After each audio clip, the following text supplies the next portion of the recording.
bismillaahi raxmaani raxiim duhur wanaagsan dhegaystayaal kusoo dhowaada qodobada wararka idaacadda kulmiye maanta idiin haysa waxaa ugu waaweyn al-shabaab oo duleedka buurha kaba ku weeraray kolonyo ka tirsan ciidamada Itoobiya.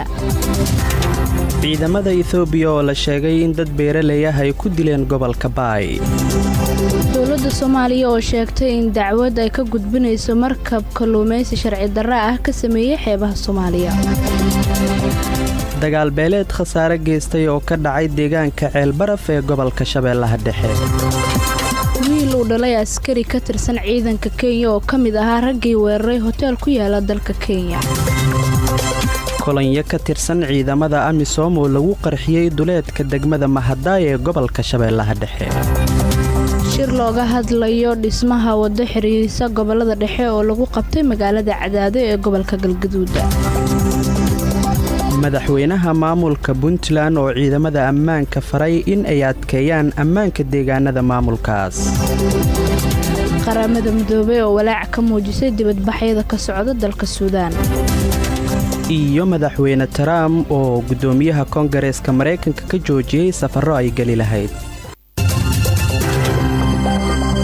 hormuud telecom u doono adeeg isgaarsiineed oo casri ah. hormuud telecom u doono internet xawaarihiisu sarreeyo. adna qaado hormuud saaxiibkaana u qaad. mar kale duhur wanaagsan waa Jimco 19 bisha koowaad ee January sanadka 2019. cali ibraahim cabdulaahi ayaa warkeena duhur soo saaray. cabdulaahi xuseen canshuur iyo anigoo ah farxiyo xuseen ayaan idinla socodsiinayna dhagaystayaal markana kusoo dhawaada warkii oo faahfaahsan. aynu ku bilownay gobolka Baay. al-shabaab ayaa dhabaha u galay ciidamo ka tirsan Itoobiya oo iyagu marayay duleedka degmada Buurha Kaba ee gobolka Baay. dhanka kale ciidamada Itoobiya ayaa la sheegay in ay dad beeraley ah ay ku dileen isla gobolkaasi Baay. sida faahfaahinta warkan uu ku eegayo cali ibraahim cabdulaahi. dagaalamayaasha al-shabaab ayaa weerar ku qaaday kolonyo ka tirsan ciidamada Itoobiya oo marayay duleedka degmada Buurha Kaba ee gobolka Baay. weerarka ayaa marka hore ku bilowday qaraxyo miino oo lala eegtay ciidamada Itoobiya kadibna waxaa xigay dagaal xoogan oo dhexmaray ciidamada Itoobiya iyo dagaalamayaal ka tirsan al-shabaab. kolonyadan ka tirsan ciidamada Itoobiya ayaa waxay ka yimaadeen degmada Buurha Kaba waxayna ku sii jeedeen magaalada Baydhabo ee gobolka Baay. dadka deegaanka ayaa keen u sheegay in qasaaro uu soo gaaray dhinacyada ku dagaalamay duleedka degmada Buurha Kaba ee gobolka Baay. ilaa hadda lama oga qasaaraha rasmiga ee ka dhashay dagaalkaasi. ila madax bannaan ayaa sheegaya in dagaalka markuu istaagay kadib ciidamada Itoobiya ay dileen qaar ka mid ah dadka beeraleyda ee ku dhaqan duleedka degmada Buurha Kaba ee gobolka Baay. dadkii ay waxyeelada gaarsiiyeen ciidamada Itoobiya ayaa la geeyay isbitaalada ku yaala magaalada Baydhabo ee gobolka Baay. inta la xaqiijiyay 11 qof ay dileen ciidamada Itoobiya. sidaas waxaa keen u sheegay dadka deegaanka oo diiday in magacooda loo adeegsado warbaahinta.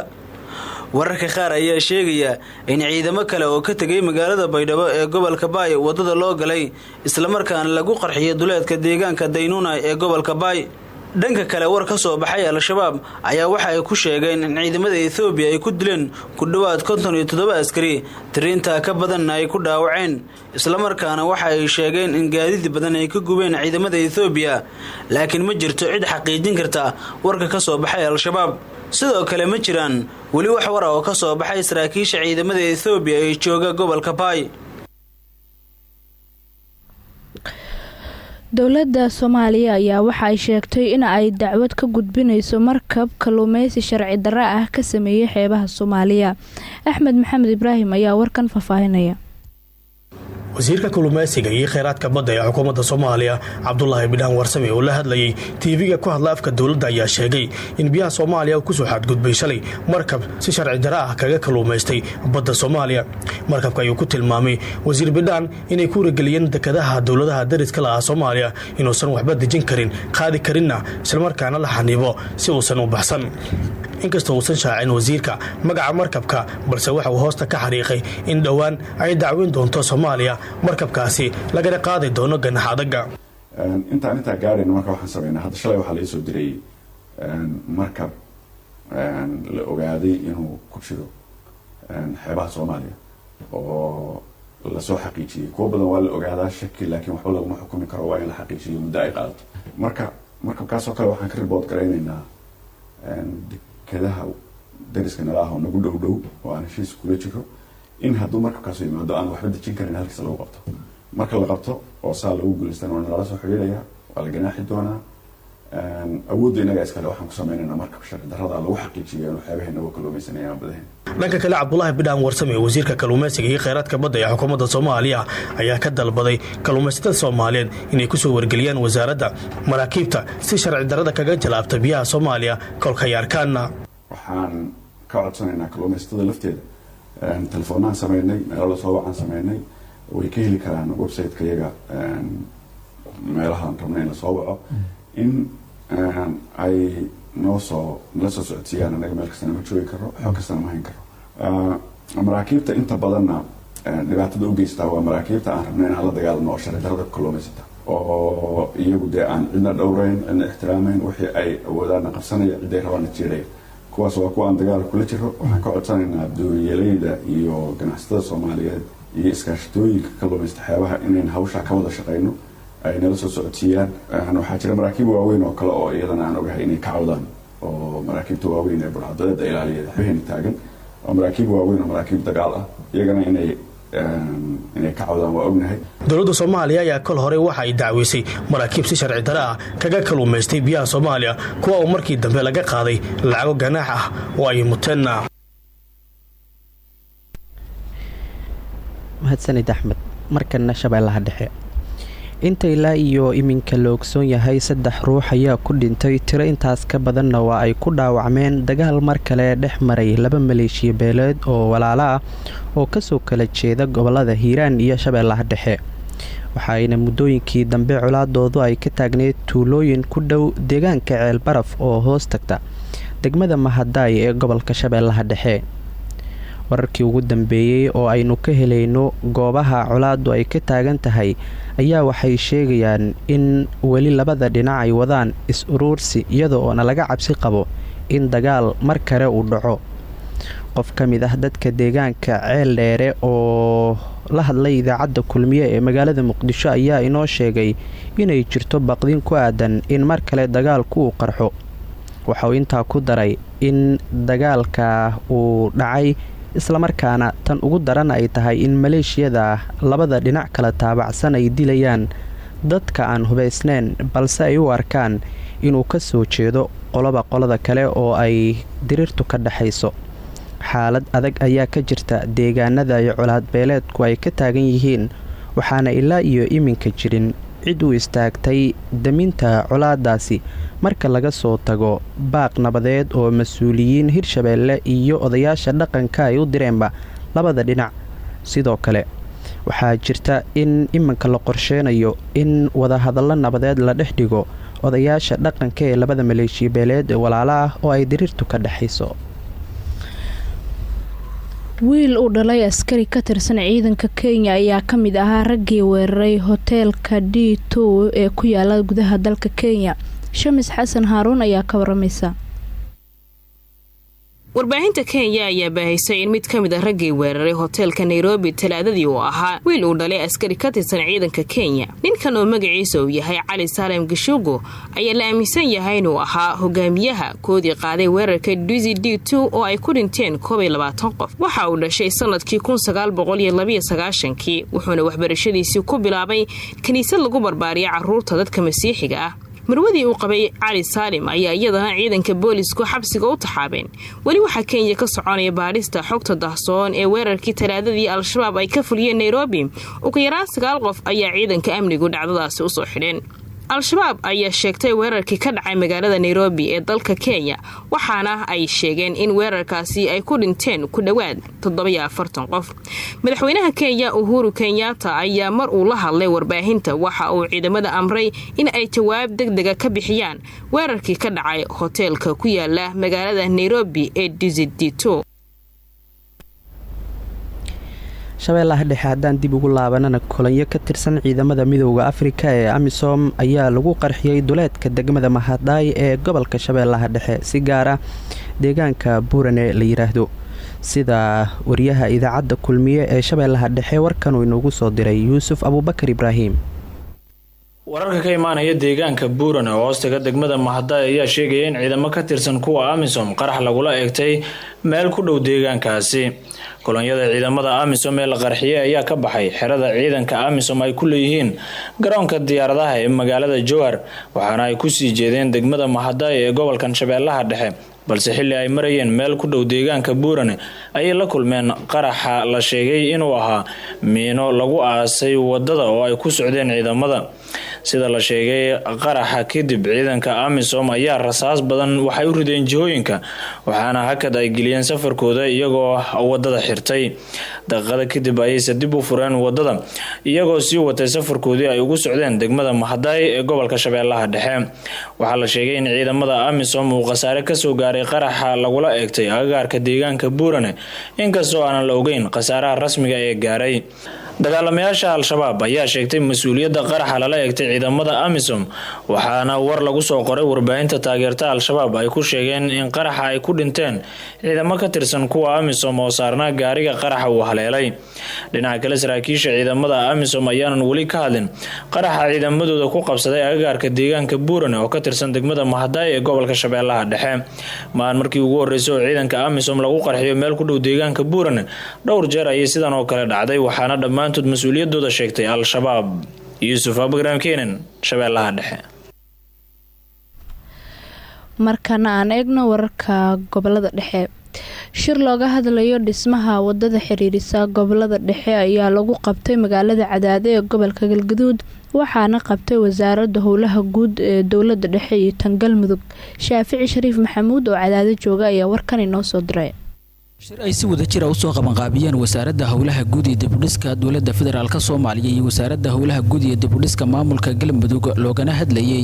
sidii loo dhisi lahaa oo dib u dayactir loogu sameyn lahaa jidka dheer ee laamiga ee isku xira inta u dhaxaysa magaalooyinka Gaalkacyo iyo Beledweyne ayaa waxa uu maanta ka dhacay magaalada Cadaado. shirka waxaa ka qayb galay mas'uuliyiin ka socotay wasaaradda howlaha guud ee dowladda federaalka Soomaaliya tan maamulka Galmudug maamulka degmada Cadaado ganacsato iyo qaybaha kala duwan ee bulshada. ugu horeyn waxaa shirka ka gudoomiyaha degmada Cadaado ee Axmed Ducaale Geel Xaaf uu sheegay inuu xilka ka qaaday Cabdullaahi Cabdiraxmaan Xuseen Tootoole waxa uuna sheegay in mashruucan lagu dhisayo jidka uu yahay mid waxtar u leh bulshada reer Galmudug ayna ka qayb qaadan doonaan.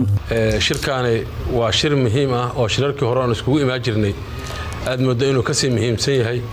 waayo markasta aan isku imaano oo dad guud iskugu imaanayna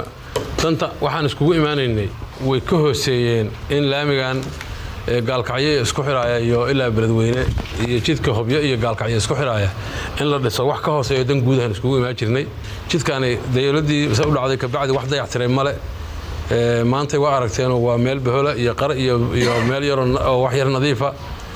meesha xitaa nadiifka geesaha uu ka dhamaaday. qaar ka mid ah bulshadii ka soo qayb gashay shirka ayaa waxa ay sheegeen inay ku faraxsan yihiin dib u dayactirka lagu sameynayo jidka laamiga ee isku xira magaalooyinka Gaalkacyo iyo Beledweyne. markaan aragno xoogaa iftiin yarna waxaan leenahay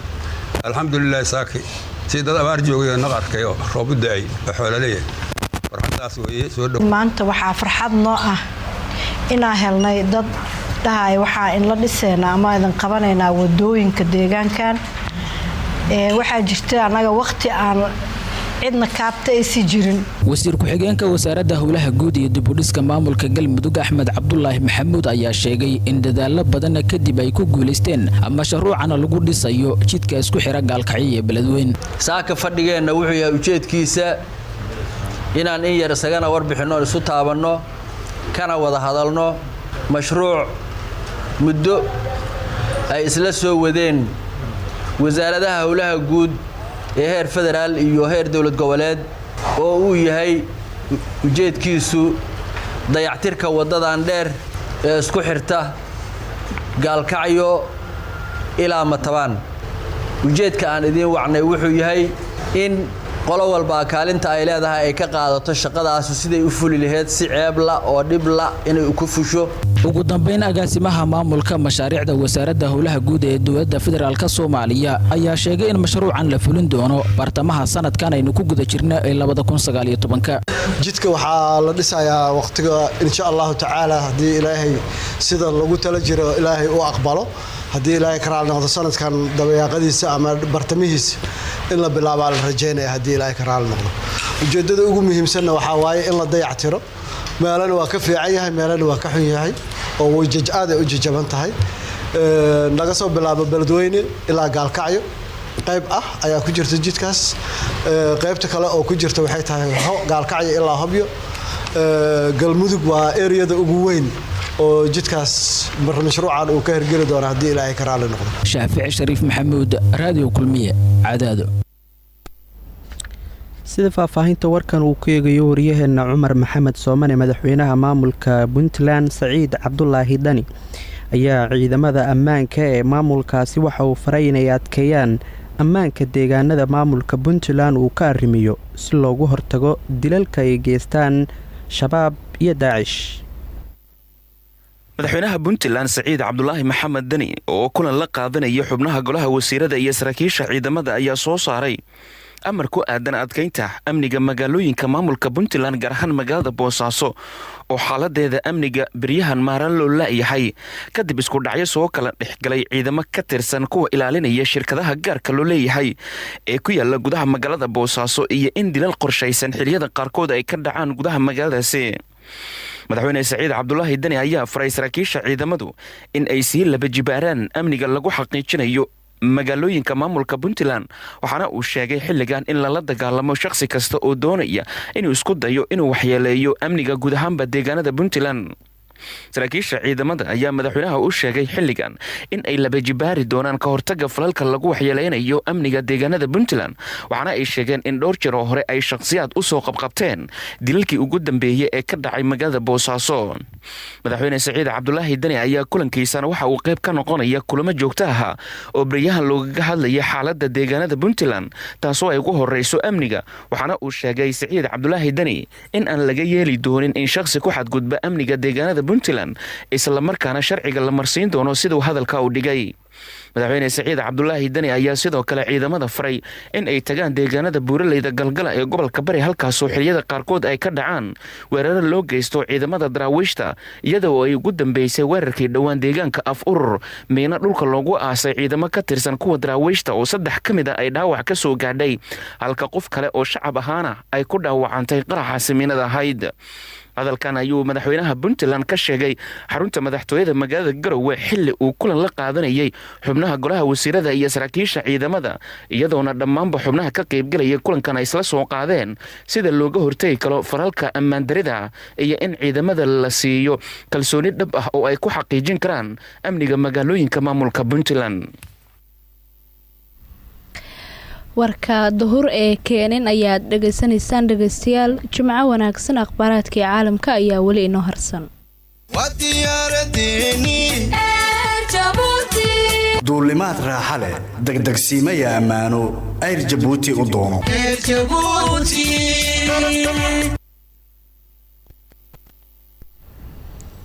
madaxweynaha wadanka Mareykanka Donald Trump ayaa dib u dhigay safar ay gudoomiyaha aqalka Koongareeska Mareykanka maalmaha soo aadan ay ku tagi lahayd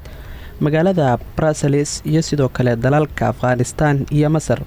waxa uuna go'aankaasi sabab uga dhigay hakinta ku timid qaybo ka mid ah adeegyada dawladda oo ay gaarayso 27 cisho oo aanan shaqeynin howlaha muhiimka ah ee dawladda Mareykanka. afayeenka aqalka cad ee Mareykanka ayaa waxa uu bartiisa Twitter-ka uu soo dhigay warqadda safarka loogu joojiyay waxa uu yiri waxaan dareemaynaa in xilligan hadda la joogo ay wanaagsanaan lahayd in Washington ay la joogto oo aan ka wada xaajoonno kana qayb qaadanno arrimaha ugu muhiimsan ee horyaala dawladdeena waxaa sidaas yiri oo soo qoray madaxweynaha wadanka Mareykanka ee Donald Trump. guud ahaan dhageystayaal warkii duhurnimo aad kala socoteen idaacadda kulmiye ee Muqdisho oo inaga intaa cid warkeena uu seego raadiyo kulmiye.net ay ka heli kartaa nabadgelyo